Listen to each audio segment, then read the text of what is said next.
ఎవరైనా మిమ్మల్ని చాలా తీవ్రంగా బాధ పెడితే మీరు ఏం చేస్తారు? ఒక్కసారి ఊహించండి.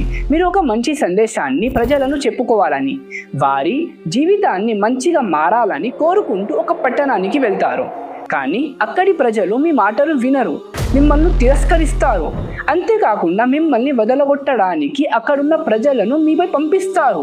చివరికి మీ పాదాలను గాయపడేంత వరకు రాళ్లను విసురుతారు. ఇదే మొత్తం సంఘటన సుమారు 1400 సంవత్సరాల క్రితం మన ప్రవక్త ముహమ్మద్ సల్లల్లాహు అలైహి వసల్లంను తాయిఫ్ అనే స్థానంలో జరిగింది. అప్పుడు ఆయన చాలా అలసిపోయారు, బాధపడ్డారు, చాలా గాయపడ్డారు.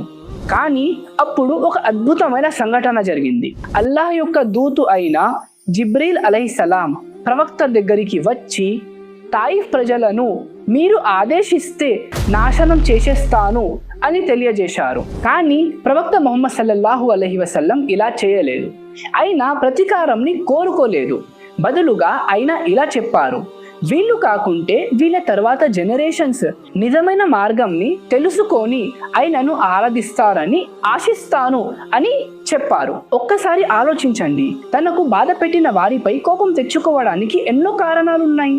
కానీ ఆయన ద్వేషం కంటే క్షమను ఎంచుకున్నారు. ఆయన ప్రతీకారం కంటే ఆశను ఎంచుకున్నారు. ఆయన కోపం కంటే దయను ఎంచుకున్నారు. ఇదే మన చివరి ప్రవక్త ముహమ్మద్ సల్లల్లాహు అలైహి వసల్లం యొక్క గొప్ప స్వభావం.